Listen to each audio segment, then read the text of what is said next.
Hello guys, Assalamualaikum. Welcome back to the segment. Nama aku Hafiz dan kepada siapa yang masih belum subscribe, aku harap korang boleh tekan butang subscribe, dan kepada siapa yang dah subscribe, thank you so much guys for subscribing. Okay guys, sebelum kita mula, aku just nak remind pada korang yang kita orang dah available di Spotify, Apple Podcast dan also di Google Podcast. Korang boleh cari The Segment Podcast. So guys, malam ni adalah malam kisah seram subscriber, malam podcast. Okay, tapi sebelum tu jom kita layan the intro.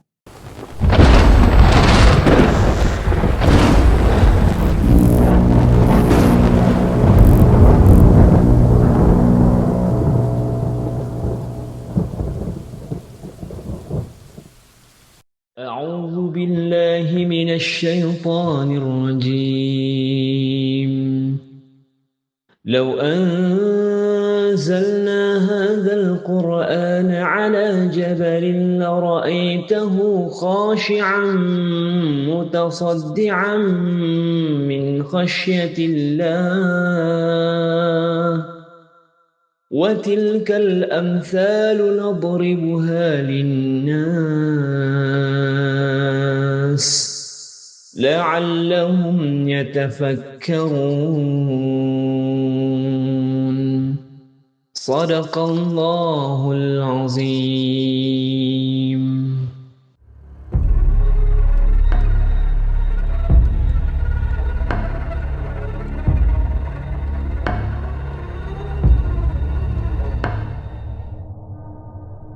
Okay guys, welcome back.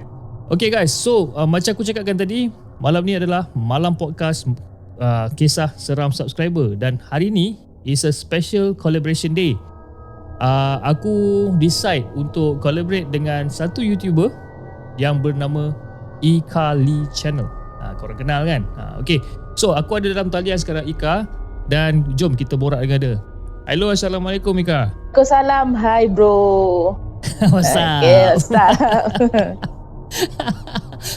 Apa khabar? Oi, sihat Alhamdulillah, bertambah-tambah. Debab sejak PKP. Bertambah-tambah? Bertambah-tambah.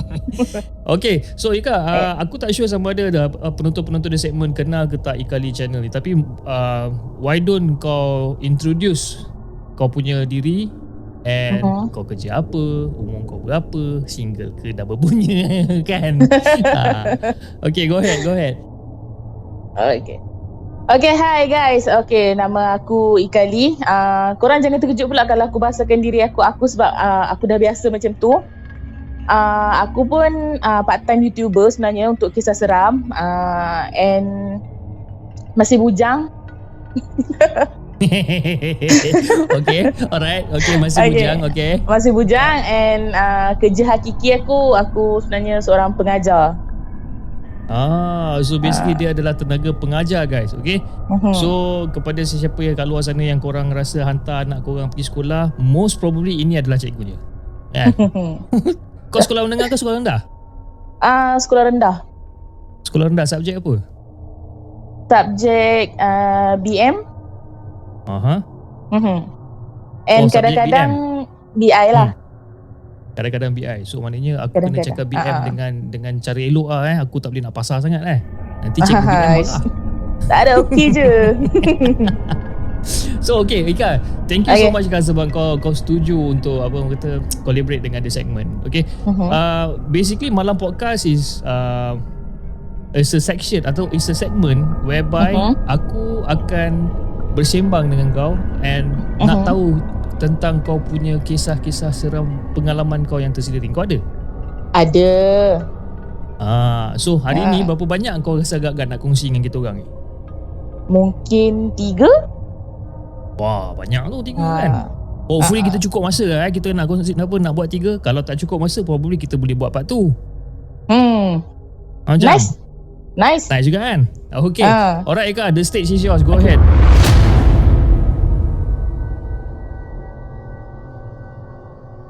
Alright. So, okay, untuk yang pengenalannya ni, kalau siapa yang tak tahu lagi, sebenarnya aku ni boleh nampak benda-benda yang tak semua orang boleh nampak. Tapi tak adalah aku nampak 24 jam. Cuma akan ada masa-masa yang tertentu je yang aku akan nampak. And benda ni semua sebenarnya start daripada aku kecil lagi. Kiranya daripada aku umur 2-3 tahun pun parents aku cerita bila kita orang dalam on the way nak balik kampung ke ataupun pergi mana-mana yang lalu jalan gelap, aku akan tegur benda-benda yang orang lain tak nampak. Macam contoh aku akan tegur macam, siapa dia tu jalan ramai-ramai pakai baju putih, macam tu. Weh, kepala otak dia. Okay, alright. Okay, lepas tu bila dah besar, mak ayah aku dia akan cerita lah benda-benda tu dekat aku kan, apa yang jadi masa kecil tu. And pengalaman pertama aku yang aku rasa first time lah aku jumpa benda tu depan mata aku. Masa tu aku punya bapa saudara, pak ngah aku lah, dia ni kena sihir lah. And then daripada KL dia datang Perak. Time tu aku duduk kat Perak untuk berubat lah. Bila dia orang dah pergi berubat ni, macam jin yang dalam badan pak ngah aku ni dah dipisahkan lah. Maknanya dah dikeluarkan daripada badan. Cuma jin tu akan berdamping lagi dengan pak ngah aku lah. Sebab yelah macam kita tahu kalau orang berubat ni dia kena ada rawatan susulan kan. Betul. So untuk yang kali pertama tu cuma jin tu dah dikeluarkan daripada badan dia. And then lepas habis berubat tu, dia orang singgah rumah aku jap. And then dia orang gerak lah balik KL. So yang jin ni dia macam terperangkap dekat rumah aku. Masa malam tu kita orang dah nak tidur lah. So aku keluar, aku kunci gate rumah aku. Aku terperasan atas bumbung macam ada figure besar hitam tak berdiri atas tu. Tapi aku macam aku tengok okay, macam tu je lah. So aku masuk rumah and then aku nak tidur. Masa aku nak tidur tu, aku rasa macam tak sedap badan. Rasa macam ada benda berjalan atau bumbung apa semua kan. Dalam 10-15 minit macam tu, tiba-tiba aku dengar bunyi anjing menyalak. Okay. So aku macam tak apalah, biarlah dulu kan. Tapi bunyi anjing tu makin lama makin dekat, makin lama makin dekat. Sampailah aku tak boleh tahan bila bunyi anjing tu dekat tingkap bilik aku. Allahuakbar. Okay. Dia menyalak betul-betul dekat tingkap bilik aku. Time tu aku cuma terfikir anjing tu masuk daripada mana sebab gate kunci. Bila dia dah menyalak, yang mula-mula dia menyalak macam biasa, tapi yang dah lama-lama ni dia menyalak yang menyalak panjang tu. Okay. Okay. Bila dia dah menyalak panjang tu, aku dah rasa seram lah time tu. Aku keluar bilik, aku pergi bilik ayahku. Lepas tu aku cakap, ayah, bunyi anjing tu datang daripada mana? Orang takut lah cakap macam tu. Atau ayah kata, tak payah layan lah, hampir je lena, dia kata macam tu. So aku ni macam tak boleh nak lena kan, sebab kita dengar bunyi macam tu, bunyi yang seram. And then bila aku berdiri dekat pintu bilik ayah aku ni, pandangan depan aku akan terus menghadap ke tingkap bilik ayah aku. So aku perasan macam ada benda dekat tingkap tu. But aku jadi macam terpukau time tu. Aku tengok benda dekat tingkap tu. Tingkap tu dia bertutup lah, tapi kita nampak bayang ada benda kat luar. And then ayah aku cakap pergi tidur kan. Aku ni pula dah macam dipukau. Aku jalan terus ke tingkap tu. Sampai je dekat tingkap tu, aku buka je tingkap. Depan muka aku ada satu muka yang buruk berkedut-kedut. Muka dia tu lebih kurang, kalau gambaran dia tu macam muka orang hutan, muka King Kong macam tu. Okay, alright. So aku ni terkejut lah. Aku tengok dia dengan muka yang hodoh, ada tanduk, and then badan dia bersayap. Sayap, sayap dia tu macam burung hantu macam tu lah. And badan dia separuh ke bawah kaki manusia. So time tu aku jadi macam terkejut, macam benda apa ni kan. Aku jadi terkaku, tergamam. Lepas tu ayah aku tarik aku, dia baca selawat apa semua, dia sapu muka aku, and then dia suruh aku pergi tidur macam tu je. Aku pun dah terkaku apa semua ni. Aku terus masuk bilik, aku tidur macam tu je. Esok tu memang aku demam seminggu direct lah. Lepas tu aku cakap kat ayah aku tak nak tengok dah benda-benda macam tu. Tapi masa benda tu datang kan, dia datang tu dia memang tak ada bagi warning ke, tak ada apa. Dia terus tahu-tahu dia memang jelma je guys tu. Tahu-tahu dia ada kat luar je. Dia masa tu yang first tu lah, dia berjalan atas bumbung macam tu. And then yang anjing menyalak tu mungkinlah anjing tu salakkan benda tu. I see. Tapi macam pelik juga dia punya apa kata? Dia punya figure tu kan. Dia punya figure tu. Kaki bawah manusia. Badan ala-ala macam beruk, ala-ala macam King Kong. Muka dia pun lebih kurang buruk, berkedut-kedut. Lepas tu badan berbulu, lepas tu ada sayap dan ada bertanduk. sayap. Bertanduk. Wish. So apa yang aku cerita dekat ayah aku and apa yang ayah aku cerita balik dekat kawan dia yang tolong ubatkan tu, apa yang kawan ayah aku tu cakap, benda tu sebenarnya macam peliharaan orang yang sihir Pak Ngah aku tu. I see. Itulah pengalaman pertama yang aku rasa aku tak boleh lupa and aku ingat sampai sekarang. Kalau kata aku boleh lukis, aku pandai lukis, memang aku lukis. Sebab aku ingat sebiji-sebiji muka dia. Tak apalah kalau kau nak lukis macam orang lidi pun tak apa, aku okey je. Nak lukis orang lidi memang tak seram lah. Tapi benda ni jadi masa tu umur kau berapa? Masa tu aku dalam darjah 2 kot. Muda lagi babe. Darjah 2 kan. So aku dapat bayangkan lah kalau umur baru darjah 2 tengok benda-benda yang menggerunkan macam ni, trauma lah sampai ke sekarang aku rasa. Time tu memang aku cakap lah aku tak nak tengok lah. Kalau boleh memang aku tak nak tengok lah benda tu. And then memang ayahku minta tolong kawan dia lah untuk tutupkan hijab aku kan, bagi tak nampak dah. And time tu pun aku dah start tak nampak untuk setahun lebih je. Okay. Pandangan aku ditutup untuk setahun lebih. Lepas tu dia start balik nampak. I see. Apa perasaan kau bila kau nampak benda ni? I mean, sekarang macam mana? Macam mana keadaan kau sekarang? Sekarang ni masih boleh nampak ke ataupun macam mana? Sekarang ni boleh nampak lagi, tapi bukanlah dalam keadaan yang betul-betul real. Selalunya kalau aku nampak sekarang pun macam mungkin bayang. Dia tak clear lah, dia bukan HD. Dia bukan HD Dia bukan HD. Dia selalunya dalam nak kata dalam 3G bentuk, pun teruk bentuk sangat. 3GP dalam bentuk 3GP lah. Mungkin lah. Sebab dia nampak bayang-bayang and tak nampak full lah macam mana mula-mula yang aku nampak dulu. Okay.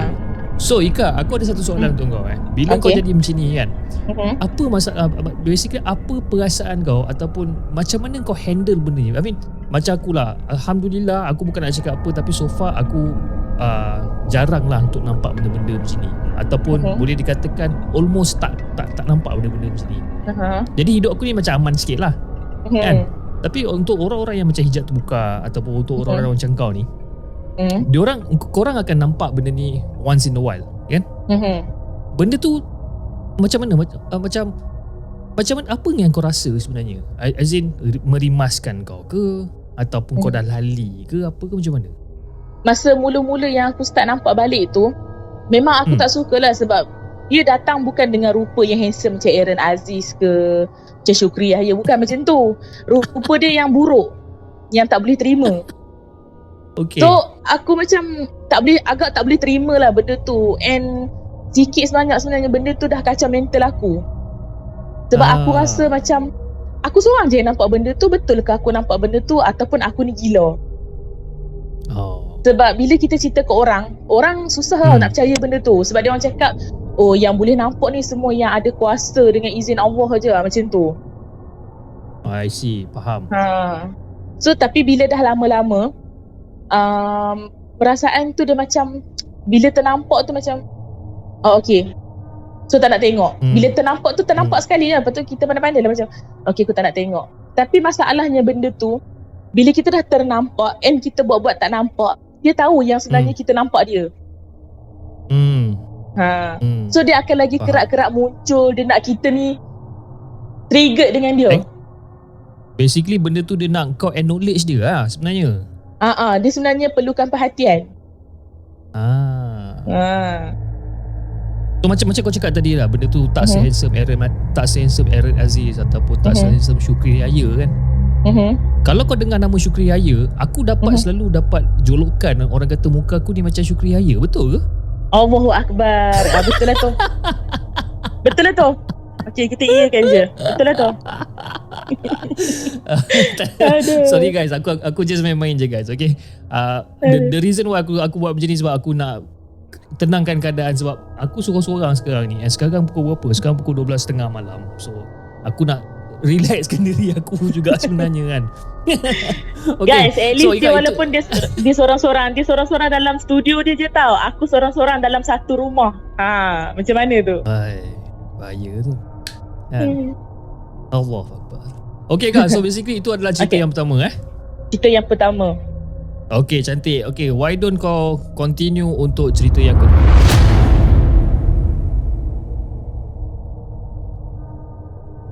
Okay, untuk cerita yang kedua ni pula pengalaman aku dengan Abang Chong. Okay, ini juga pengalaman aku yang pertama yang membuatkan aku sampai sekarang takut dengan Cik Chong. Cik Chong Cik Chong. Okay. Bila kau cakap Chong, aku ingatkan orang tu nama Chong. Tak, Cik Chong. Sorry. Atau macam apa benda pengalaman pertama kau dengan mamat nama Cina Chong ni kan? Chong tu. Yang si bungkus tu lah. Faham. Si bungkus. Okay. Pocong lah, pocong. Okay. Benda tu. Okay, alright. Okay. So basically ni pengalaman yang membuatkan aku sampai sekarang aku tak suka dengan benda tu, and buatkan aku trauma nak pergi tengok jenazah. Sampai sekarang benda tu memang trauma jugalah. So cerita dia macam ni. Time tu sepupuku meninggal. So rumah dekat kampung ni, rumah kita orang yang paling hujung sekali, hujung kampung. Dekat mana tu? Dekat area Kedah lah. Dekat area Kedah. Okay, right. Dekat area Kedah. Okay. And bila rumah kita orang paling hujung, kawasan keliling tu semuanya pokok getah. Okay. So kawasan rumah kampung ni memang besar lah kan. And masa sepupu aku meninggal tu, dia meninggal petang. And kalau orang yang dulu-dulu, orang lama lah kan, dia orang ni kalau kata ada kematian ataupun ada jenazah, dia orang akan tanam hari tu juga. Betul. Macam dia orang akan segerakan kebumian tu. Macam kita sekarang, betul, kita boleh disimpan sampai esok kan. Tapi zaman dulu tak. Memang dia orang akan segerakan penanaman tu. So sepupu aku meninggal petang tu. So dia orang tunggu saudara mara balik apa semua kan. So kita orang dah sampai. And dulu jarang lah kita nak uruskan jenazah dekat masjid ataupun hospital. Selalunya dia orang akan uruskan dekat rumah. Okay. So daripada mandi, kafan apa semua dekat rumah, benda tu depan mata aku tengok. Time tu aku tak adalah perasaan takut lagi. So aku tengok macam biasa je lah. Sampai dah kafan apa semua tu, daripada rumah tu nak ke kubur, jalan kaki je, tak jauh pun, ada 5 minit macam tu je. So daripada rumah ni, diorang cuma usung keranda tu, jalan kaki je pergi kubur. Time tu dalam pukul 9 lebih 10 macam tu lah. Pagi? Malam. Malam, okay. Malam.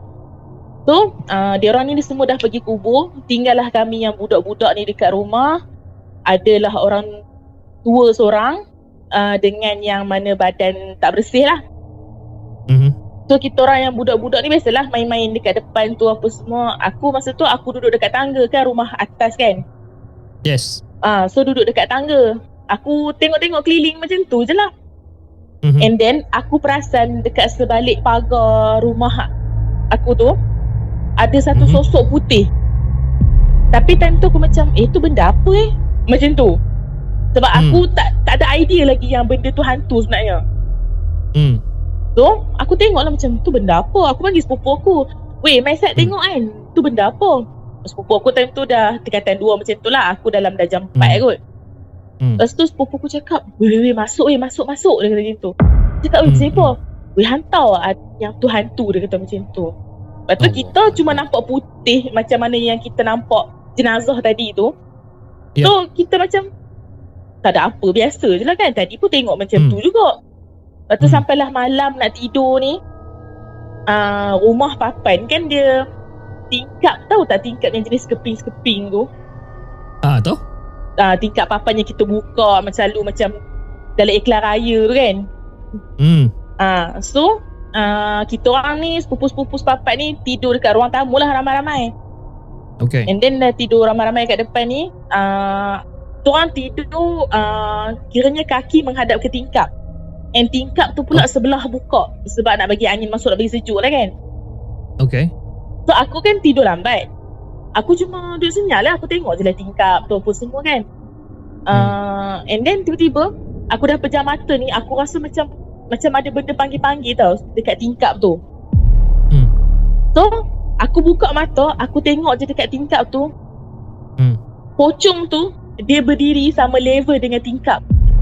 Aduh. Sama level, and aku nampak muka dia sebiji time tu. Muka yang macam dalam keadaan rentung.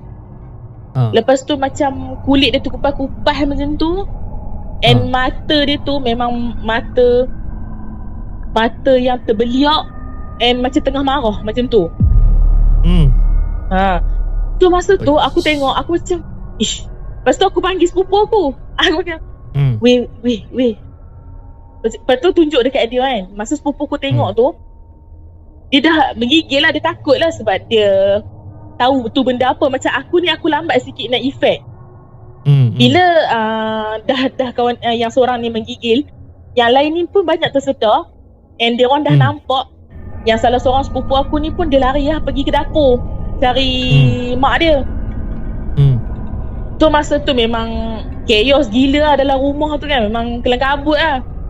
Sampailah dia orang ni kejut seorang pakcik saudara aku. Lepas tu pakcik saudara aku ni azan dekat rumah.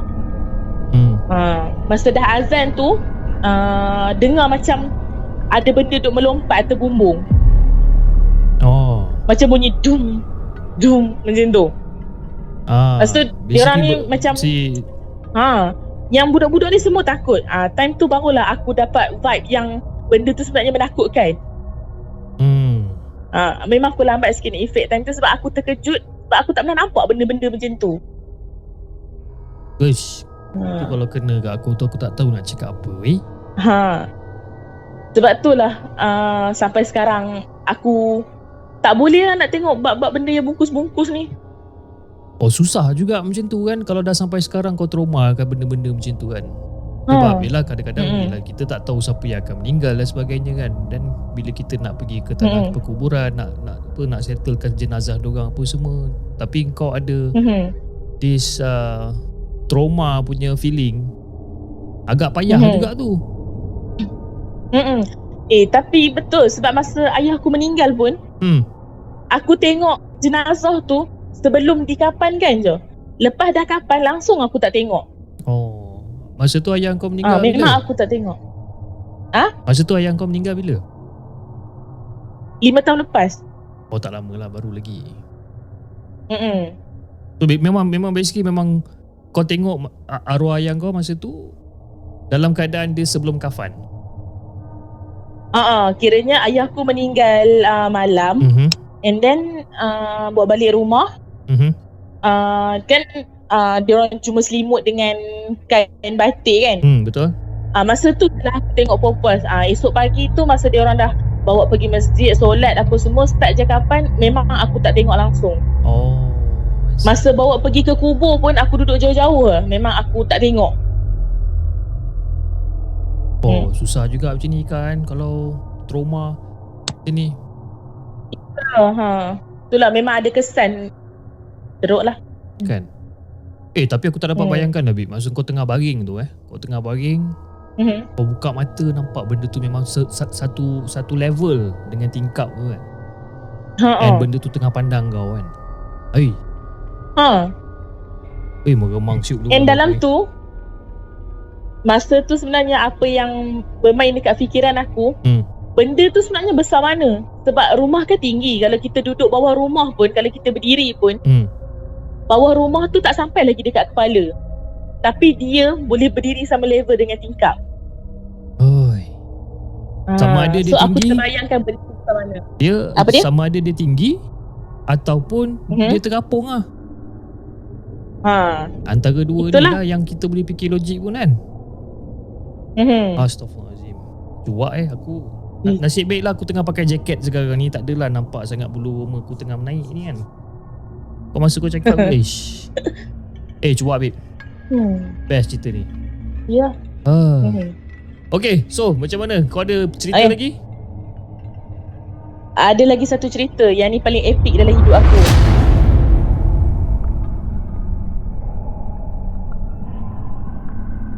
Cerita nombor 3 ni pula pengalaman aku masa aku study dulu dekat Melaka. Okay. Lepas habis SEM 1, kita orang tak duduk rumah yang kolej bagi dah tau. So, kita orang decide nak duduk rumah yang luar lah. Tapi walaupun tu rumah luar, building tu kolej yang sewa daripada owner building tu untuk disewakan dekat pelajar. Masa kau dekat Melaka ni kolej apa sebenarnya? Kolej tu nak bagi tahu nama tu serba salah. Tapi kalau dia punya kiasan tu dekat area Formosa. Dekat area Formosa. Okay guys, kepada sesiapa yang tinggal dekat Melaka, yang duduk dekat area Formosa, yang ada universiti ataupun ada kolej kat situ, korang boleh komen kat bawah. Which is aku pun tak tahu kat mana kan, korang komen je kat bawah. Okay, sebab Ika pun tak nak bagi tahu, tu komen kat bawah. Okay Kak, tak apa, teruskan. Kejap. Ada orang lain ke dekat rumah kau? Wife aku semua kat atas. So basically diorang dalam bilik Diorang dalam bilik lah. No? Diorang tidur ke apa? Tak. Basically diorang tengah anak-anak aku dah tidur. Wife aku tengah tak, sebab aku dengar ada suara orang gelak. That's why aku tanya. Tak, bukan nak takutkan. Tapi memang aku dengar benda tu. Okay, tak apa. Kalau kau rasa kau dengar, so kejap lagi aku akan check aku punya footage, tengok macam mana. Kau ni buat hal lah. Tak. Tapi itulah orang tua kata jangan tegur. Capul mulut ni. Kau ni capul ya. Okay, teruskan cerita nombor 3. Sebelum aku cancel session ni, sebelum kita teruskan cerita nombor 3. Okay. So kita orang time tu dalam 8 orang lah sewa rumah tu kan. Rumah tu tak adalah bersama, dia satu bilik je. Rumah macam rumah studio kan. Tapi kita orang ni semua dah kenal masa SEM 1. So kita orang duduk je lah ramai-ramai, pack lah kan. Sebab nak jimat duit. So ada satu hari tu yang housemate aku ni semua diorang suruh aku buang sampah. So aku pun keluar lah nak buang sampah. Rumah kita orang kalau nak buang sampah, dia rumah sampah dia setiap level. So maknanya keluar pergi dia rumah sampah dia sebelah lift je. So rumah aku pula, kalau aku buka pintu je akan berdepan dengan tangga. Okay. Tangga kecemasan tu Yep. And tangga tu pula memang jarang orang guna. Sebab banyaklah dia orang cerita dekat tangga tu jumpa macam-macam lah, apalah. And yang part paling bestnya, lampu dekat tangga tu daripada tingkat 1 sampai tingkat 22 tak pernah menyala. Kalau katalah ada technician datang tukar pun lampu, dia menyala 2-3 hari, lepas tu mesti padam balik. Okay. Untuk tangga kecemasan ni, kita tahu pintu rintangan tu berat, betul tak? Betul. Takkannya boleh kalau angin nak tolak, nak terbuka sendiri, tak bolehnya. Kita kena tolak pakai kudrat kita lah. Yes. Tapi pintu tangga tu dia selalu terbuka sendiri. Okay. And vibe bila kita tengok tangga tu memang tak best lah. Memang kita tahu dekat tangga tu ada something macam tu. So hari yang aku nak buang sampah tu, masa aku keluar, aku perasan pintu tangga tu memang tertutup. So aku pun pergi je lah buang sampah macam biasa kan. Pergi buang sampah, and then aku nak masuk rumah. Masa aku nak masuk rumah tu, macam ada suara dekat belakang yang macam panggil Kak, macam tu. So aku ni macam, siapa pula panggil kan. Aku pusing lah belakang. Masa aku pusing belakang tu, pintu yang tadi aku tengok tertutup tu dah terbuka. Okay. So aku tengok tangga tu macam, benda ni nak kacau aku lah. Sebab kita kan dah biasa daripada kecil. So bila dah selalu kena kacau, jadi fed up, betul tak? So time tu aku macam, benda ni nak kacau aku pula. So aku masuk rumah, aku ambil air asin, aku curah dekat tangga tu, aku tutup. And then esoknya tu member-member aku, housemate aku ni, dia orang semua sembahyang jemaah lah waktu maghrib. Aku dengan lagi 2 orang kawan ni tak solat sebab tak boleh lah kan. Okay. So kita orang kawan 3 orang je lah. And then lepas dia orang ni habis solat maghrib, dia orang ni nak kena turun ke surau sebab ada program. So tak apalah. So kita orang satu rumah ni keluar, termasuklah kami 3 orang yang tak boleh solat ni, keluar hantar dia orang ni pergi dekat lift. So dah keluar hantar pergi dekat lift ni, dia orang dah naik lift apa semua. Masa nak patah balik masuk dalam rumah, yang 2 orang lagi kawan aku ni macam nak main-main lah. Dia orang tolak aku ke belakang sikit, lepas tu dia orang macam tinggal aku lah, lari-lari tinggal aku lah. Dia orang masuk rumah dulu. So aku macam lantak je lah kan, dia orang dah masuk rumah dulu, lantak je lah kan. And then aku nak masuk dalam rumah. Masa aku nak masuk rumah tu, aku tak boleh buka pintu rumah.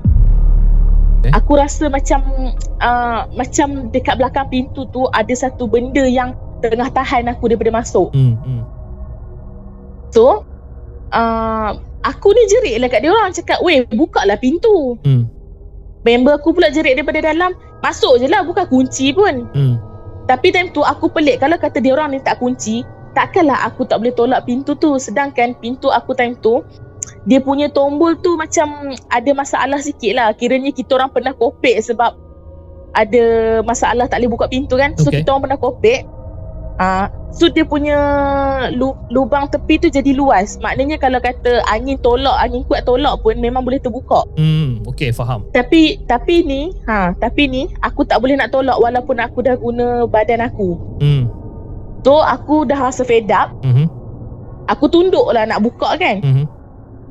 Lepas tu belakang aku ni tiba-tiba aku rasa panas. Aku rasa panas and aku rasa macam kalau orang diri belakang kita kan, kita boleh rasa bahang kan. Betul. So aku rasa bahang tu dekat belakang aku, and aku rasa benda belakang aku tu memang tinggi. Aku tak berani pusing belakang tau, tapi aku nak buka pintu tu, aku jerit Allah, aku jerit macam tu kan. Tiba-tiba benda belakang aku ni dia tolak kepala aku ke bawah. Uish.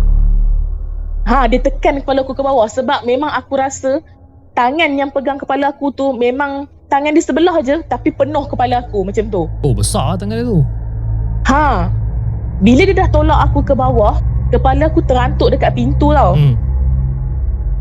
Tu dah terantuk dekat pintu ni, okey lah. Lepas tu tiba-tiba pintu tu pun boleh terbuka. Bila aku dah masuk dalam rumah, aku peganglah kepala aku sebab dah terantuk kan. Yalah. Aku pegang kepala aku cakap lah, "Weh, hampa ni awak hampa kunci pintu kan. Kepala aku terantuk dekat pintu, sakit kot." Aku cakap macam tu. Member aku ni pun daripada menyorok dalam bilik, dia orang keluar. Dia orang keluar, muka dia orang pucat ni. Lepas tu aku tengok lah, kenapa dia orang ni kan. Lepas tu dia orang cakap, "Weh, Ika berdarah." Dia cakap macam tu. Allahuakbar. So aku tengah pegang kepala ni, aku tengok lah tangan aku. Aku tengok tangan aku memang dah penuh darah. So darah ni dah menitik-nitik dah atas lantai ni. Aku pun time tu macam, okay, relax kan. So aku pergi kat cermin, aku tengok. Aku selok rambut aku tengok. Rupa-rupanya time tu kepala aku dah terbelah. Aish. Maknanya luka so, dekat kepala kau tu memang dalam lah. Oh. So diorang ni dah takut kan tengok darah banyak ni. Diorang pun berlari turun bawah nak pergi cari housemate aku yang lain.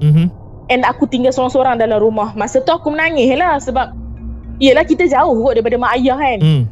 Masa aku tinggal seorang-seorang tu, aku dengar suara orang gelak macam gelak sindir. Suara lelaki yang macam ho macam tu. Sebab time tu aku punya kawasan rumah tu, kiranya aku punya level tu tak ada rumah lelaki, semua rumah perempuan. So time tu aku dah jadi takut lah. Lepas tu pergilah hospital apa semua. Aku dapat 11 jahit. 11 11. Ui, panjang tu dia punya luka kalau dah 11 jahitan. Ya, kepala aku botak separuh tak, kena cukur sebab nak jahit. Aduh, yai. Dia punya parut tu sampai sekarang, tapi parut tu tak adalah sepanjang luka dulu dah. Yalah. Dia tinggal sikit lah sebab aku rajin pakai minyak bagi hilang parut kan. Betul lah tu. So adalah sikit lagi parut tu dekat kepala aku. Oh, teruk juga pengalaman kau ni kan, yang nombor 3 ni. Sebab dia, kenapa aku cakap dia teruk? Sebabkan dia mencederakan. Itulah aku pun pelik sebab diorang cakap jin ni tak boleh sentuh manusia, tapi bila sampai tahap macam ni, aku jadi pelik. Kenapa aku kena sentuh sampai tahap macam tu? Macam agak jam jugalah sebenarnya kan. Sebab sepanjang aku, I mean this is the first time dalam malam podcast ini adalah cerita yang pertama yang seseorang dicederakan. Okay, kalau kau perasan episod-episod aku yang sebelum ni, semuanya hanyalah sekadar gangguan. Okay, tapi you are the first one yang dicederakan sebenarnya. So benda tu macam agak orang kata agak misteri juga sebenarnya. Ya. Kan? Oi, seram kau oi. Tapi yang lagi seram tu yang sebenarnya benda yang buat aku paling seram tadi ni yang kau cakap kat rumah kau orang gelak-gelak macam kau ni. Itu macam agak seram lah bagi aku sebenarnya kan. Bila kau cakap kau dengar someone tengah gelak dekat rumah aku ni. Dan sebab aku actually aku dalam studio dalam bilik aku kat bawah ni seorang. Yang lain semua kat atas. Sebab aku pun macam dia tak adalah bunyi panjang, dia macam macam tu tiba-tiba. Aku just nak tu yang aku macam aku just nak fikir positif je. Mungkin bini aku tengah berborak telefon dengan kawan dia je. Aku tak tahu lah Kak. Itulah tu. Okey lah Kak, terima kasih sangat-sangat Kak. I mean you know, thank you so much Kak, sebab kan you know kau sudi luangkan masa lebih kurang dalam setengah jam 40 minit dengan The Segment untuk ceritakan kisah-kisah seram yang kau pernah lalui daripada zaman kau kecil, you know, daripada zaman kau jumpa someone dekat luar tingkap, you know, dan yang kedua tu adalah dengan Cik Chong. Cik Chong tu kelakar sebab kan aku ingatkan kau tengah cakap pasal orang Cina, rupanya muka orang Cina. Okay, fine. Yang tu dan yang ketiga ni adalah yang tolak kepala kau ni lah. Okay, so Ika, sebelum kita gerak kau ada apa-apa yang nak sampaikan pesanan tak kepada penonton di segmen? Sebab you know, most probably some of them dorang tak kenal Ikali channel. Okay, mungkin setengah daripada mereka mungkin dah kenal, tapi you know, I'm very much sure that after this diorang akan jadi kau punya fans juga, diorang akan jadi kau punya follower juga. So do you have anything yang kau nak pesan ataupun kau nak sampaikan dekat diorang? Okay, untuk semua subscriber di segmen, korang kalau setiap kali dengar cerita-cerita seram ni, apa yang aku nak pesan, boleh dengar tapi jangan taksub sangat. Benda ni kita kena ambil dengan secara santai-santai je. Jangan terlampau taksub sangat. Bila terlampau taksub, yang tu yang membuatkan kita jadi lagi takut dengan benda tu sebenarnya. Kadang-kadang benda keliling kita ni, dia memang ada keliling kita, tapi dia tak kacau pun. Bila kita tengok cerita-cerita seram and kita terlampau takut, yang tu yang dia ambil kesempatan dekat atas kita sebenarnya. So jangan terlampau taksub, itu je. Tapi percayalah, benda gaib tu sebenarnya wujud. Okay Kak, thank you so much Kak sebab sudi luang masa dengan The Segment selama lebih kurang dalam 30 minit, 40 minit, you know, kongsikan tentang kisah seram kau. And thank you so much all for the advices pada penonton-penonton The Segment. So guys, kalau korang nak share cerita seram korang dekat The Segment, korang boleh hantar email kat kita orang hellosegment@gmail.com ataupun korang boleh hantar Instagram DM kita orang @hellosegment. Okay, sekarang ni The Segment kita dah available dekat platform Discord. Okay, so platform Discord ni basically kalau korang join, korang boleh chat dengan aku secara real time, korang boleh chat juga dengan Ika secara real time because Ika pun dalam platform tu juga. Okay, so aku akan tinggalkan link dekat bawah, korang klik to join. Okay Kak, thank you so much Kak sebab luang masa dengan The Segment, and insyaAllah mungkin you know, kita jumpa lagi ataupun kita bersiaran lagi sekali, kita tengok macam mana. Boleh. So guys, kalau korang nak part tu daripada Ikali, korang komen dekat bawah. Okay, jangan lupa like, share dan subscribe channel The Segment, and kita akan jumpa lagi on the next coming episode. Assalamualaikum.